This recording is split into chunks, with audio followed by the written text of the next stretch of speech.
वक्त हो गया है देश के सबसे पसंदीदा शो दृश्यम का। आज हम एक ऐसी दुनिया का दृश्यम आपके लिए लेकर आए हैं जिसकी अभी तक केवल कल्पना की जाती रही है। शून्य से कई डिग्री नीचे का तापमान, चारों तरफ बर्फ की सफेद चादर, दूर दूर तक फैली हिमालय की चोटियां और इन सब के बीच साधना में लीन एक हिमयोगी। ये नजारा है भारतवर्ष की एक गौरवशाली परंपरा हिमयोग का, जिसका दृश्यम हम पहली बार टीवी पर आपके सामने लेकर आ रहे हैं। तो तैयार हो जाइए एक हिम शिखर के सफर के लिए, जहां आज भी बसती है सिद्ध योगियों की वो पौराणिक दुनिया।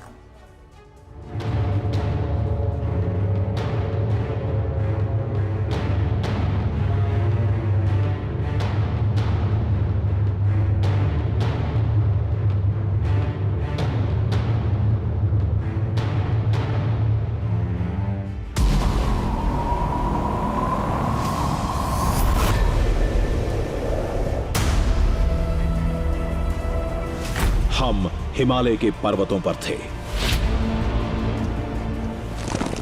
और तलाश रहे थे ऋषि मुनियों की दुनिया, साधकों और हठ योगियों की धरती।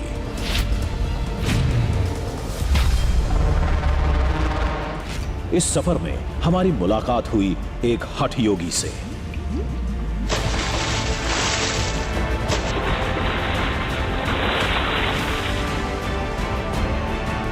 जिनके साथ हम बढ़ चले दूर, बहुत दूर।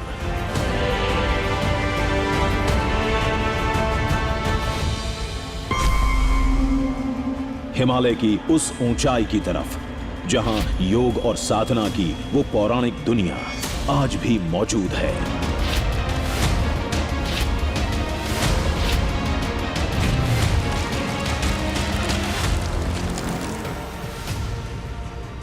लेकिन ये अंत नहीं, आरंभ था।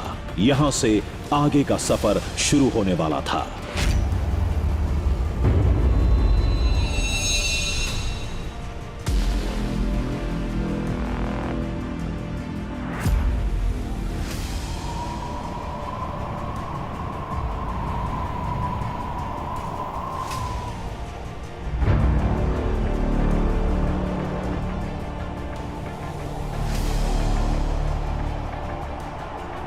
मंजिल थी हिमालय का एक नया शिखर।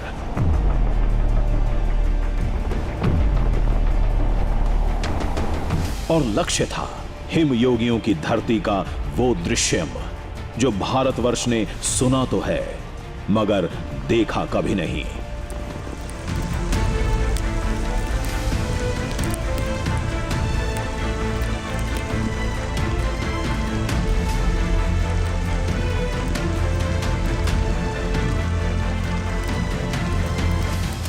सफर के पहले दृश्य ने हमें चौंका दिया।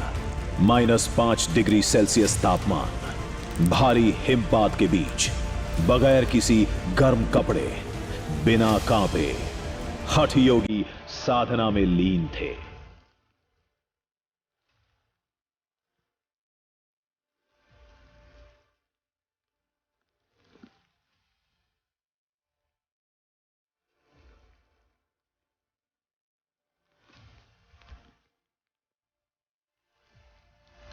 मैं ये देखकर अचंभित हूँ कि ऐसी बर्फबारी में आप बिना कपड़ों के कैसे यहाँ पर बैठे हुए हैं। ये इतना मुश्किल मुझे आपके लिए नहीं लग रहा है, लेकिन हमारे लिए कपड़ों से लदे होने के बावजूद ये आसान नहीं है। देखिए, योग है, योग में जब कुंभक की सिद्धि हो जाती है अर्थात श्वास को, मेरे पेट को देखिए, मैंने पेट में श्वास रोक रखा है, तो कुंभक के द्वारा योगाग्नि प्रज्वलित की जाती है। तो योग का एक अभ्यास है हठ योग का, जिसमें सूर्य नाड़ी और चंद्र नाड़ी के मिश्रण के द्वारा सुषुम्ना नाड़ी में ध्यान लगाया जाता है। तो ये अग्नि तत्व को प्रज्वलित करता है, जिससे हम ऐसे वातावरण में रह पाते हैं।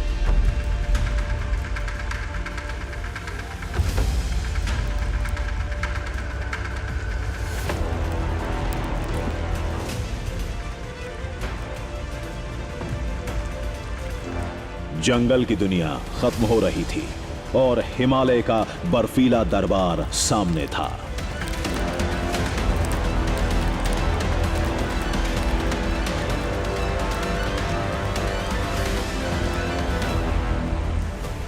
महायोगी सत्येंद्र नाथ हमेशा की तरह तेज रफ्तार से आगे बढ़ते जा रहे थे।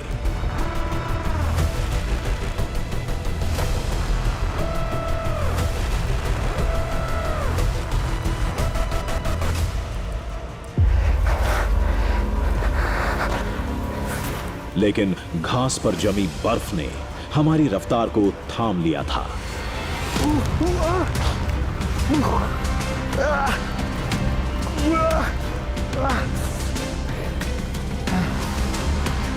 कदम जमीन पर नहीं टिक पा रहे थे।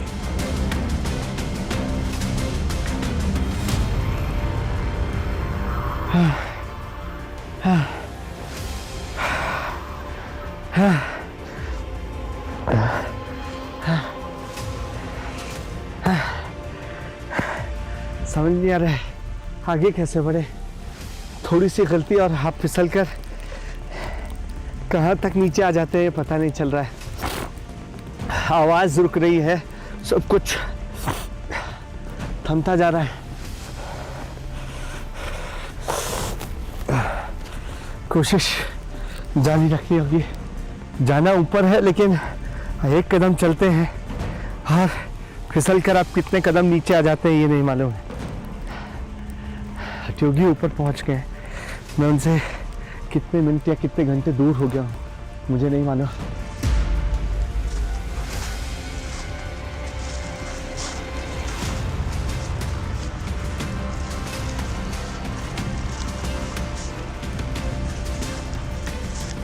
उधर हठ योगी नजरों से ओझल हो चुके थे और इधर बर्फीली चट्टानों पर हमारा संघर्ष जारी था।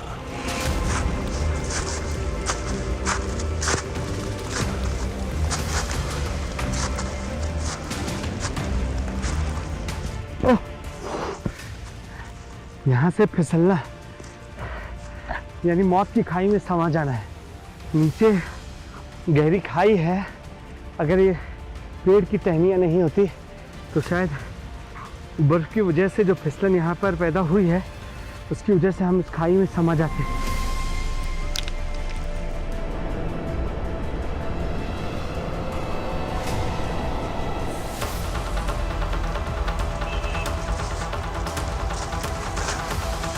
बस इतनी सी जिद थी कि गिरेंगे तो फिर उठ खड़े होंगे। कदम लड़खड़ाएंगे तो संभल भी जाएंगे।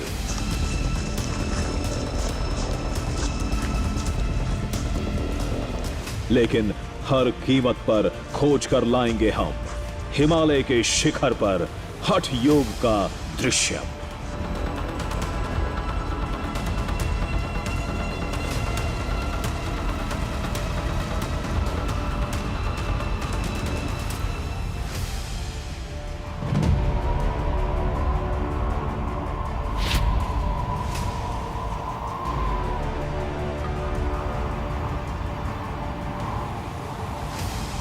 कुछ देर बाद हम 16,000 फीट से भी ज्यादा ऊंचाई पर हिमालय की एक ऐसी दुनिया में थे जहां हर तरफ बर्फ की चादर फैली थी।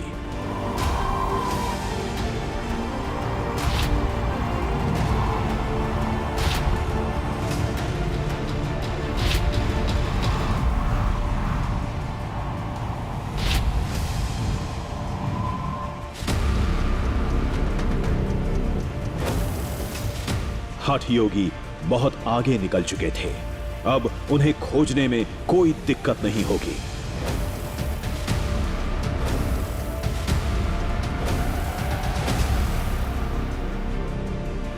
पैरों के ये निशान हमें उन तक ले जाने वाले थे।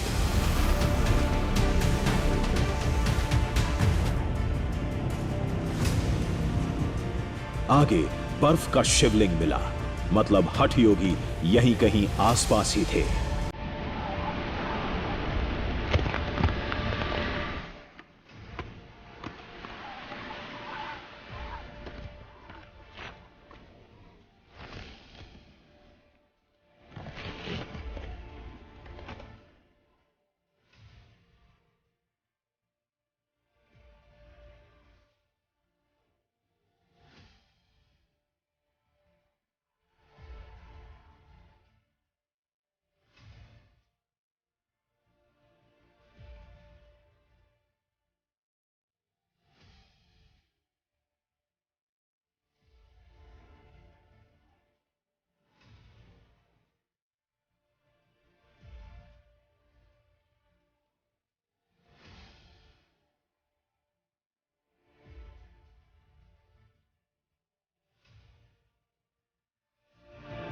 ये आप बर्फ के भीतर कैसे, बर्फबारी की वजह से दब गए थे? यहाँ छोटी सी गुफा है, उसके भीतर साधना कर रहा था। जब हिमपात होता है तो थोड़ा सा हिमपात है तो भीतर जो गर्भ गुफा है वो उससे ढक गई है। जब मैं बाहर आया तो ये हिम से ऊपर से भरा हुआ है। ये सब कुछ किसी अचंभे जैसा था।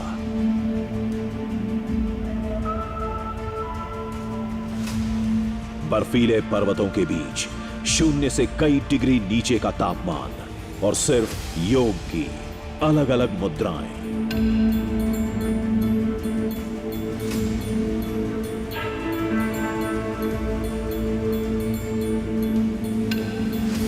ये होता कैसे है? हमारी हड्डियां अभी भी जम गई हैं, गल रही हैं।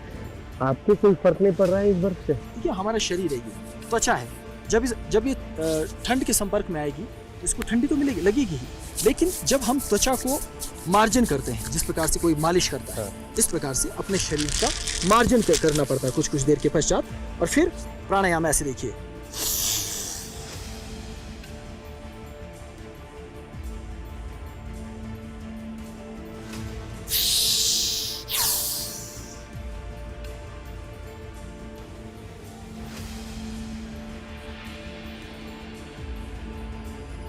देखिए पूरी नसें दिखने लग गई हैं सांसों के इतने देर रुकने के बाद।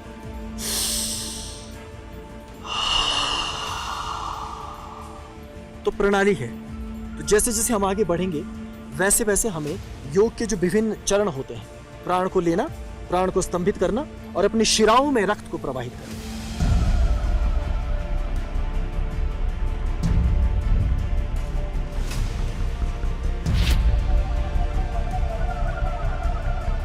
हम हिमालय में योगियों की धरती तलाशने निकले थे।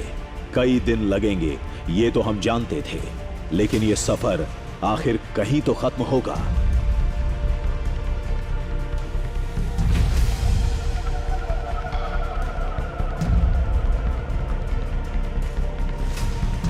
हिमालय में हठ योगियों की कोई तो एक मंजिल होती होगी।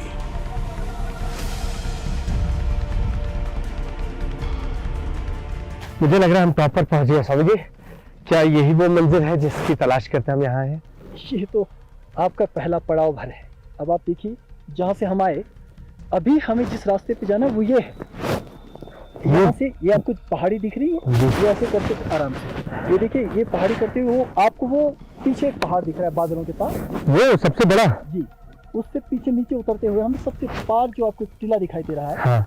कम से कम वहां तक हमें पहुंचना है। मुझे तो उससे भी आगे जाना है, जहाँ वो आपको बादल दिख रहे हैं उसके नीचे।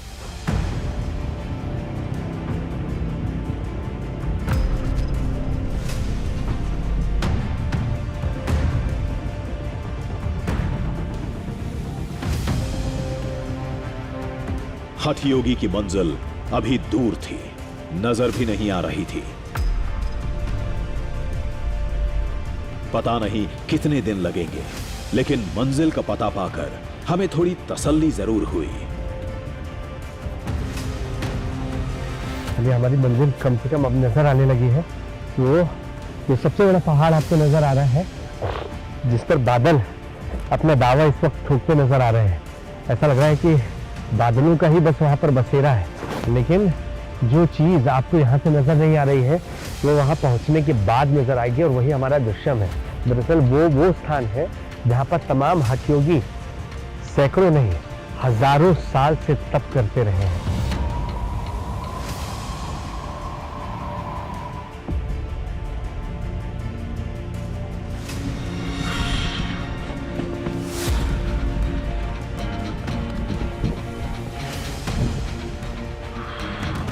मंजिल तक पहुंचने में काफी मेहनत करनी थी।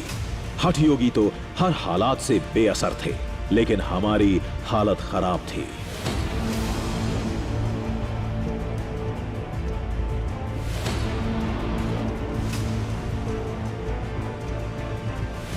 कितनी भी कोशिश करते, योगी से पीछे ही रहते।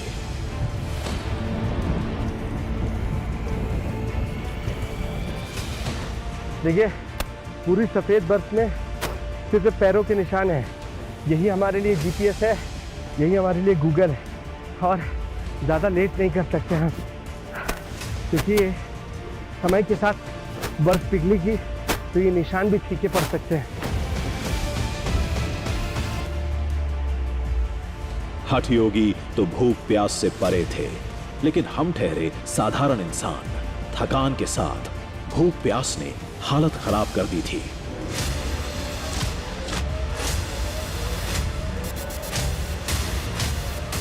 लेकिन यहां खाना तो दूर, पीने के लिए पानी की एक बूंद तक नहीं थी।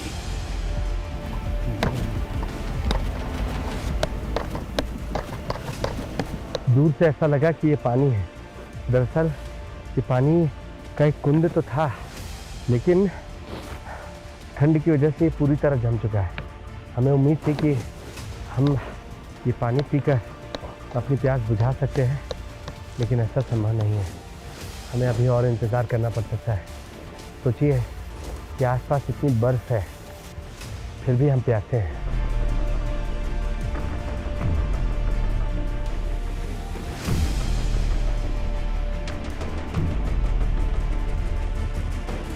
भूख तो बर्दाश्त की जा सकती है, लेकिन प्यास से सूखा गला हिम्मत तोड़ देता है। अभी एक लंबा फासला तय करना था, फिर हमें वो करना पड़ा जो हमने सोचा भी नहीं था।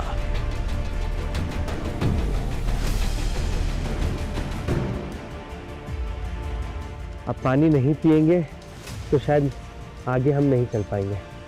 यही वजह है कि अब ये जो बर्फ़ है, यही मुझे लग रहा है कि आखिरी हमारे पास चारा होगा।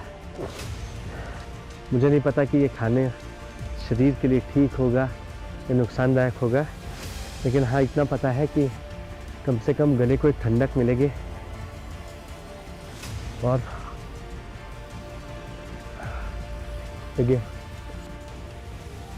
पानी की कमी जो महसूस हो रही थी शरीर को, वो शायद इससे पूरी हो जाए।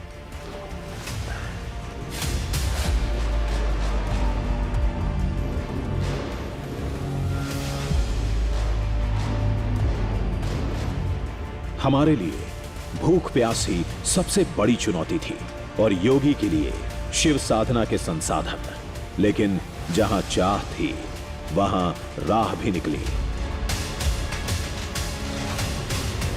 और देखते ही देखते हठ योगी ने बर्फ के बीच ही एक विशालकाय शिवलिंग तैयार कर लिया।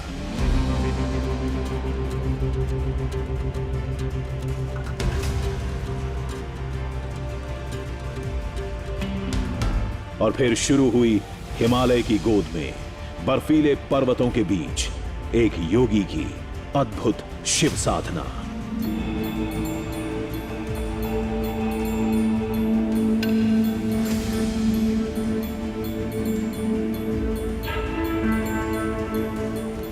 हम जिस जगह पर हैं यहाँ पर मंदिर तो नज़र नहीं आ रहा, लेकिन हाँ यहाँ एक शिवलिंग, वो भी बर्फ का बना हुआ मुझे दिख रहा है। ईशपुत्र की शिवलिंग लग रहा है आपने अभी बनाया है। देखिए, क्योंकि आपको तो रास्ते में आने में समय लगेगा जी, और उस समय का सदुपयोग मैं महादेव की साथ आराधना करके करूँगा।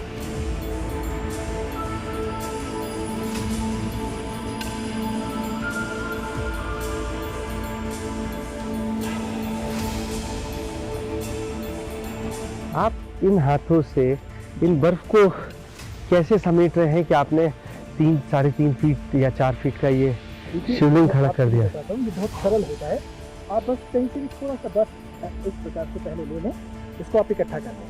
ठीक, और आपने किया। अब देखिए ये ढीला बर्फ है, मैंने यहाँ रखा और इसको रोल करते जाएंगे और ये अपने आप बड़ा होता है। ये बड़ा होता जाएगा। इसको घुमाते जाइए जी। तो आप जितना इसको घुमाते जाएंगे ये अपने आप बड़ा होता है।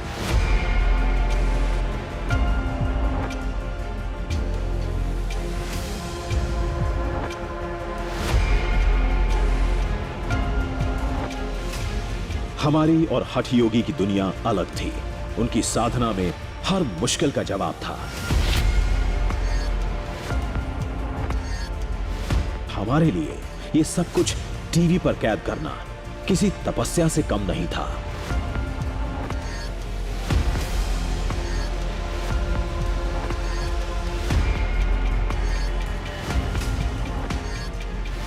इतनी गहराई के बीच पानी में चलना भी मुश्किल होता है, लेकिन हम तो बर्फ में चल रहे थे। घुटनों तक जमी बर्फ पर आगे का रास्ता बनाना किसी जंग से कम नहीं था।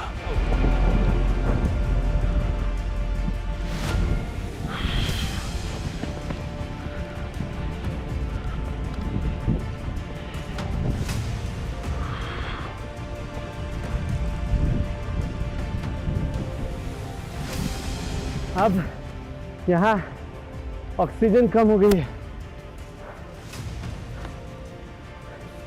आप समझ सकते हैं 16,000 से ज़्यादा फीट की ऊंचाई है।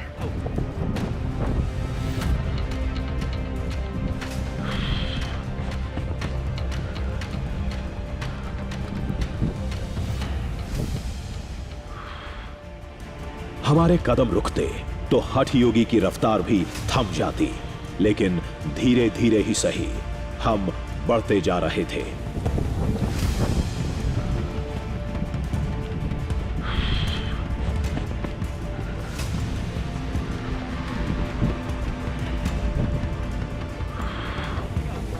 क्योंकि अब तक की सबसे अद्भुत कहानी हमारे इंतजार में थी।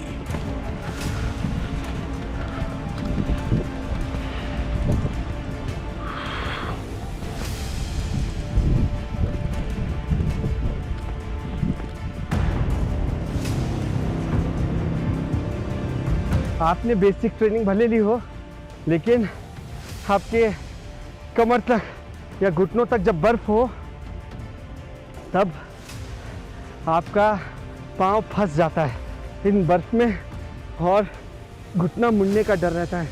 ऐसा अगर हुआ तो शायद मैं जीवन भर यहाँ से निकल ना पाऊँ, क्योंकि यहाँ से चलना बहुत मुश्किल हो जाएगा। आप देख रहे हैं कितनी बर्फ हो गई है। योगी जी रफ्तार के साथ नंगे पांव आगे बढ़ गए, लेकिन हमारा सारे गियर्स के साथ भी आगे बढ़ना इतना आसान नहीं लग रहा है।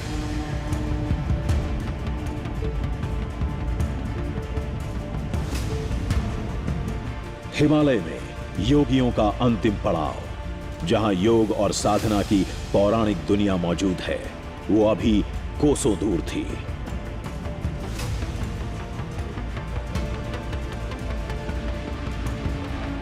जो बर्फीली पगडंडी वहां तक जा रही थी, वो हर कदम पर साहस की परीक्षा भी ले रही थी।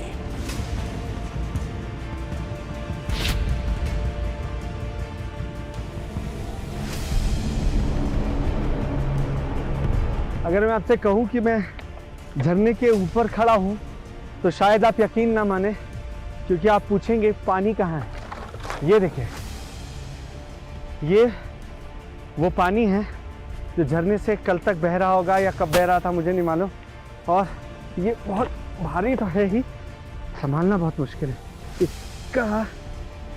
इससे अगर आप घायल हो, ग्लव्स में ये पकड़ा नहीं जा रहा, अगर आप इससे घायल होते तो आपकी जान भी जा सकती है। देख रहे हैं ये कितना नुकीला है, ऐसा लगता है खूब सारे झूमर यहाँ लटका दिए गए।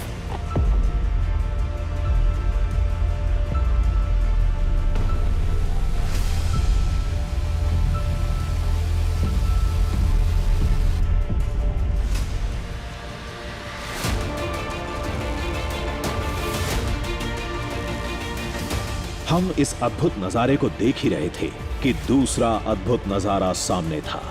बर्फ से जमे हुए उस झरने के बीच योगी ध्यान में लीन हो गए।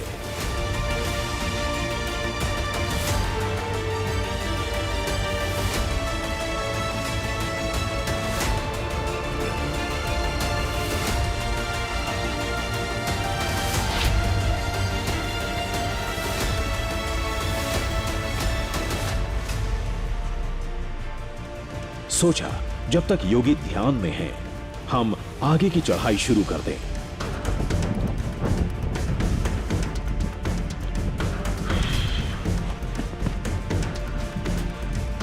तस्वीरें कुछ ऐसी थीं जैसे वक्त थम गया हो, पानी की धार तापमान से टकराकर बर्फ बन चुकी थी।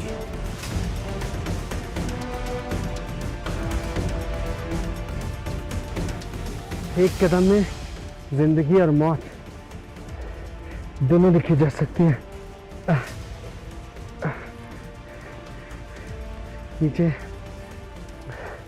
गहरी खाई है, ये देख रहे हैं, देख रहे हैं, ये पहाड़ पूरी तरीके से भुरभुरा है और मैं जहाँ हूँ यहाँ से पानी भी बहते बहते जम गया है। यानी आप समझ सकते हैं कि ख़तरा कितना बड़ा है। यहाँ ज़िंदगी और मौत सिर्फ एक कदम पर डिसाइड हो सकती है। यहाँ से थोड़ा भी लड़खड़ा कर मैं नीचे जाता हूँ तो गहरी खाई है। समुद्र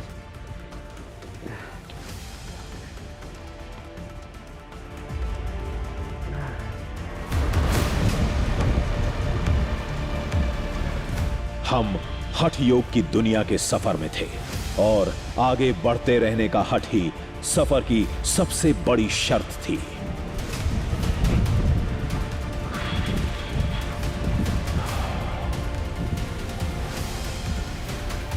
और आखिरकार हम इस पहाड़ को लांघने में कामयाब रहे। एक सुकून सा मिला कि हम पहली बार हठ योगी से आगे निकले थे।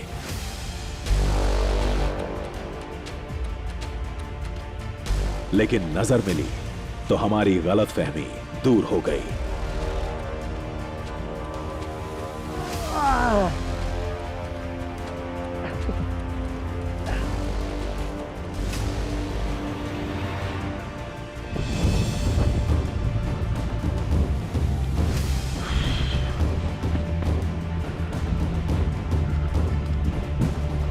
हम कितनी भी कोशिश करते, योगी से पीछे ही रहते।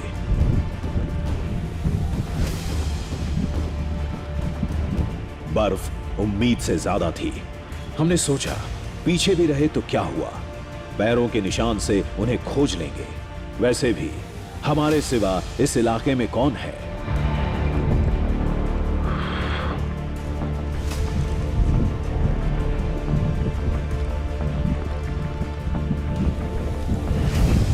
ये हमारी दूसरी गलतफहमी थी। पर स्वामी जी, ये किसके पैर के निशान है? देखिए, यहाँ वनों में जो है छोटे छोटे जंगली हिरन होते हैं और फिर लोमड़ियाँ सर्दियों के दिनों में घूम रही होती हैं। हाँ। तो आप जब आगे जाएंगे तो इस तरह के छोटे छोटे जानवरों के चिन्ह आपको बहुत सारे मिलेंगे, क्योंकि आगे जाएंगे तो आपको भालू के पाँव के निशान, बाघ के पाँव के निशान वो मिल जाएंगे। तो इस तरह के बहुत सारे आपको छोटे छोटे ये जो जानवर हैं, हाँ। उनके निशान मिलेंगे। क्या बाघ भी है यहाँ पर? हाँ, इस क्षेत्र में जो है खास करके जो आपने सुना होगा स्नो लेपर्ड, हाँ। जो बर्फ में ही रहते हैं, बहुत शर्मिंदा, वो शर्मिला स्वभाव का जीव होता है। हम हिमालय के किस इलाके में थे, कितनी ऊंचाई पर थे, कुछ नहीं पता था। कुछ पता था तो बस इतना कि मंजिल हिमालय की वो चोटियां हैं जहां ऋषि मुनियों और साधकों की अद्भुत तस्वीरें मिलती हैं, जिस दुनिया को आज तक दुनिया ने नहीं देखा है।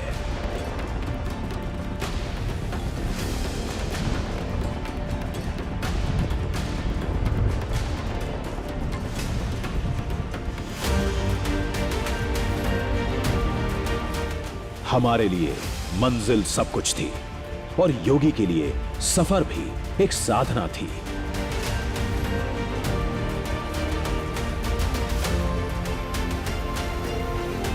जहां मौका मिला योग अभ्यास शुरू हो जाता।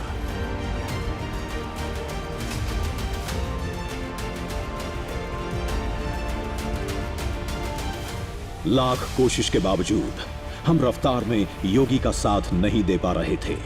जिस सफर में हमें अब तक 3 दिन लग चुके थे, वो सफर सिद्ध योगियों के लिए चंद घंटों का होता है।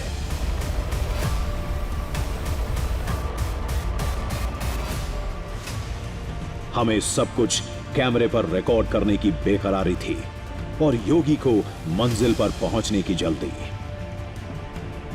पहली बात सोचिए कि जब शरद ऋतु आती है और पहला हिमपात होता है, हम इसको वैसे मानते हैं जैसे मान लीजिए हिमालय श्रृंगार कर रहा है। और इस स्थिति में हम जो निकट का सबसे ऊंचा पर्वत होता है, वहां जाकर हम समय रहते साधना कर लेते हैं, अपना हठ योग का अभ्यास करते हैं, अपनी विविध जो प्रणाली और प्रक्रिया है उसका अभ्यास करते हैं। लेकिन अगर आप इतने धीमे धीमे चलते रहेंगे तो मुझसे वो छूट जाएगा। हमें आगे कितने दूर जाना है? अभी तो हमें बहुत दूर जाना है, बहुत अधिक दूर। आप सोचिए कि यदि मुझे उस पर्वत पर पहुंचना है शिखर पे, हाँ। तो मेरे लिए 2 दिन लगेंगे, और यदि आपकी गति देखूं तो इस तरह से 4 से 6 दिन लग जाएंगे। तो ये हमारे लिए बहुत एक तरह से एक बहुत परेशानी वाला कार्य हो जाएगा।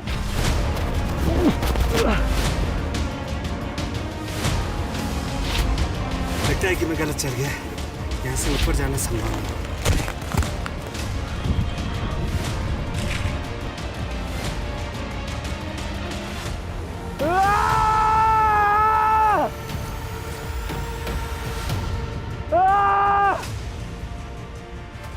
योगी की चेतावनी मिलने के बाद हमने पूरा जोर लगाया, थोड़ी रफ्तार भी बढ़ाई, लेकिन बर्फीले दलदल को हमारी रफ्तार मंजूर नहीं थी।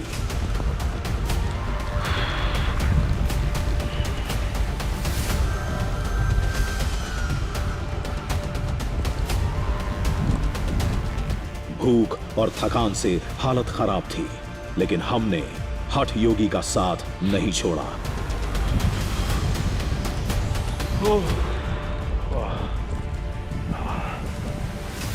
बर्फ के पहाड़ पर भी गला सूखता जा रहा था।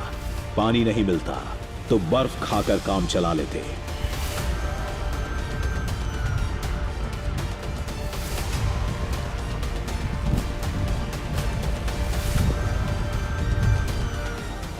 देखते देखते शाम ढलने लगी और सुरक्षित ठिकाना देखकर हमने सफर को आज के लिए विराम दे दिया।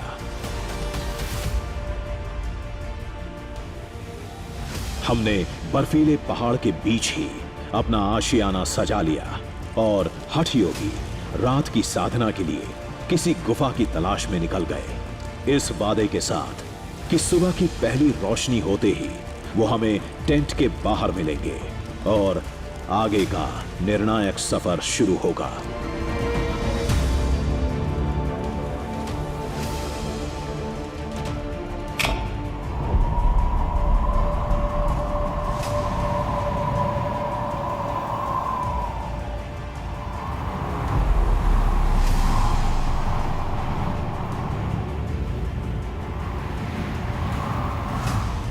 सुबह हो गई है। अब लग रहा है कि रात को फिर से बर्फबारी हुई है, जिसकी वजह से यहाँ बहुत गहराई तक बर्फ है।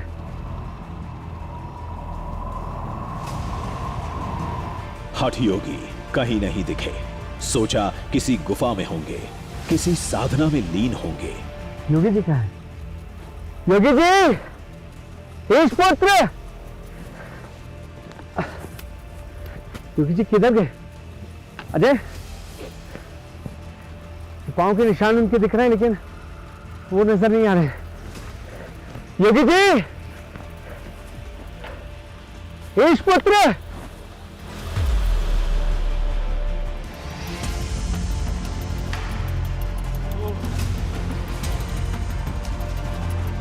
हमारी छटपटाहट बढ़ती जा रही थी। ईश पुत्र! योगी जी! दिल बेचैन हो रहा था क्योंकि वादे के मुताबिक हठ योगी हमारे पास नहीं थे।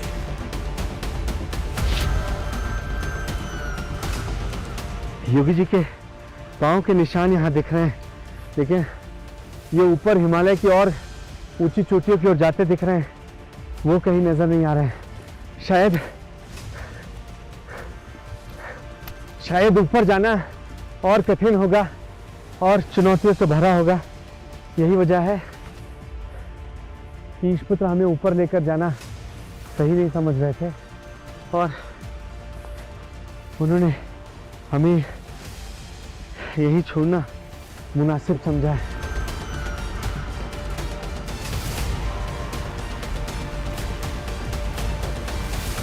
हमने बहुत खोजा लेकिन हठ योगी नहीं मिले। पांव के निशान आगे बर्फ में जाकर गायब हो गए थे। अगर अब पीछा करते तो भटकने का डर था।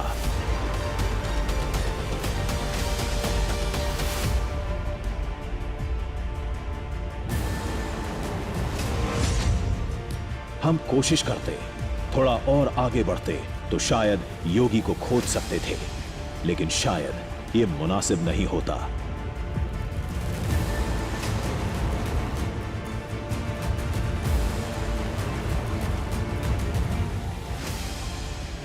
ख्याल आया कि शायद योगी हमें जानबूझकर यहां छोड़ गए थे। शायद वो आगे के सफर में हमें साथ ले जाना नहीं चाहते थे।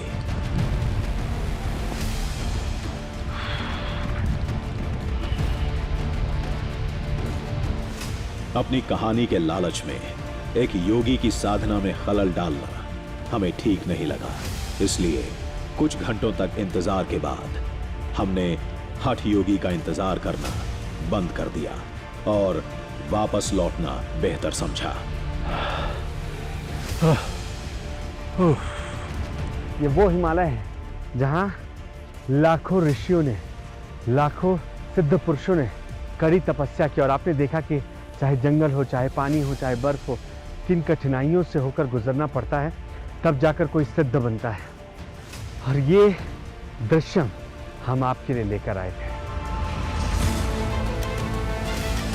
हम यहां तक आए, यही हमारे दृश्यम के लिए काफी था। हमने भारत की जिस गौरवशाली परंपरा को दिखाने का वादा किया था, उसे हम पूरा कर चुके थे।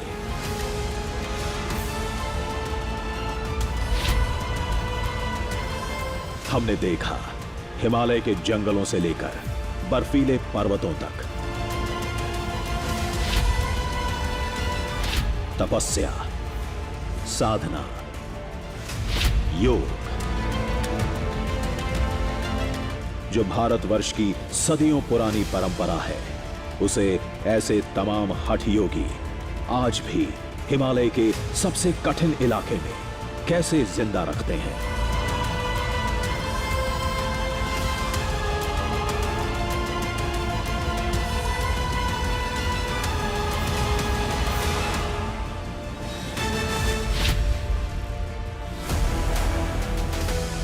तीन दिन का सफर, खूबसूरत सफर हम कभी नहीं भूल पाएंगे।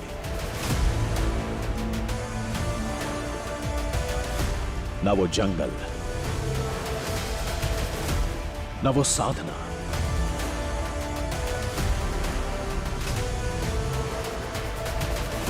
न वो योग,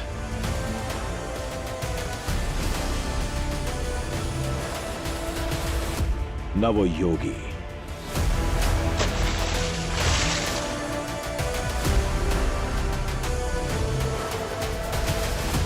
खैर, मुसाफिर हम भी हैं, मुसाफिर वो भी हैं। किसी न किसी मोड़ पर फिर मुलाकात होगी।